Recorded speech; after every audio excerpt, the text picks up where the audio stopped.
नमस्कार, मैं डॉक्टर विनीत करन, हड्डी रोग विशेषज्ञ, ऑर्थोपेडिक सर्जन। आज मैं आपके साथ फ्रैक्चर से जुड़ी कुछ बातें डिस्कस करने के लिए आया हूँ। जब भी किसी को किसी प्रकार का फ्रैक्चर होता है, कभी गिर गए, गाड़ी से चोट लग गई हो, तो उसमें हमको कुछ बातों का ध्यान रखना पड़ता है। जब भी किसी प्रकार का फ्रैक्चर हो तो ये सबसे ज़रूरी है कि हम आसपास किसी अस्पताल में दिखाएं जहाँ पे ऑर्थोपेडिक सर्जन मौजूद हो, क्योंकि फ्रैक्चर से जुड़ी बहुत सारी कॉम्प्लिकेशंस होती हैं जो सिर्फ एक ऑर्थोपेडिक सर्जन ही समझ सकता है। जैसे ही पेशेंट आए अस्पताल में तो हम पहले उनका एक्सरे करते हैं, फिर फ्रैक्चर किस प्रकार का है उसके बाद हम डिपेंड करता है कि हम क्या उसका इलाज करने वाले हैं।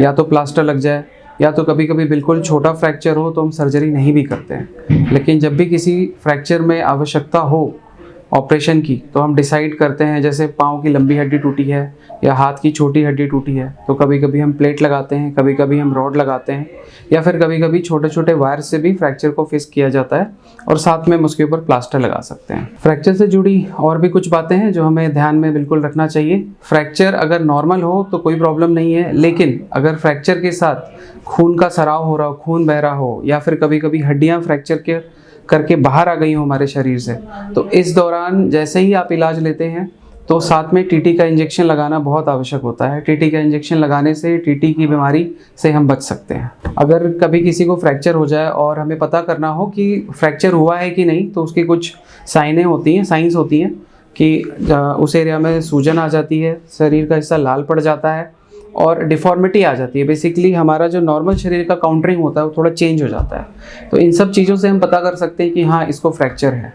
उसके बाद ये बहुत ज़रूरी है कि तुरंत अस्पताल लाया जाए मरीज़ को, फिर हम आगे उनको प्लास्टर लगाना है या जो करना है हम फिर डिसाइड करते हैं। मरीज़ को भर्ती करने के बाद सबसे पहले जो होता है अनिवार्य वो होता है एक्सरे करना। हम पेशेंट का एक्सरे करते हैं, एक्सरे के बाद हम डिसाइड करते हैं फ्रैक्चर किस प्रकार का है। ज़रूरत पड़े तो हम कभी CT scan, MRI, 3D CT scan भी करके देखते हैं, जिससे हम फ्रैक्चर को ज़्यादा अच्छे समय से समझ सकें, ज़्यादा अच्छे तरीके से समझ सकें। सक्सेसफुल ऑपरेशन के बाद सबसे इम्पॉर्टेंट रोल होता है फिजियोथेरेपी का, रिहेबिलिटेशन का।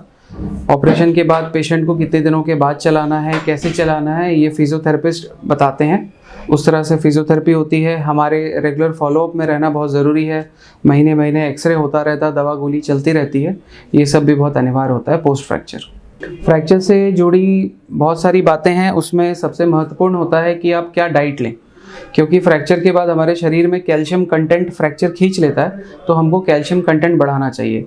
जनरली हम अपने प्रिस्क्रिप्शन में या डिस्चार्ज मेडिकेशन में कैल्शियम, विटामिन D3 तो देते ही हैं। साथ में मरीज़ खुद भी सुबह सुबह धूप में जाए, रेगुलर एक्सरसाइज करे, जो फिजियोथेरेपी प्रोटोकॉल्स है वो फॉलो करे। ड्राई फ्रूट्स हो गया, दूध हो गया, हरी सब्जियां हो गई, ये सब खाने में बढ़ाना चाहिए। चर्बी वाली या फिर तेल मसाले थोड़ा खाना कम रखें। और एक महत्वपूर्ण बात यह है कि किसी भी प्रकार का फ्रैक्चर होने के बाद जो गांव घर में देखा गया है कि देसी हकीम या फिर किसी पहलवान के पास चले जाते हैं, उससे ज़्यादा कॉम्प्लिकेशन बढ़ जाते हैं। हमने देखा है कि कई लोगों के पाँव भी कट जाते हैं। तो ये बहुत ज़रूरी है कि फ्रैक्चर होने के बाद आप सीधे डॉक्टर के पास आएँ, किसी हड्डी वाले या ऑर्थोपेडिक सर्जन से मिले, उनसे प्रॉपर ट्रीटमेंट लें।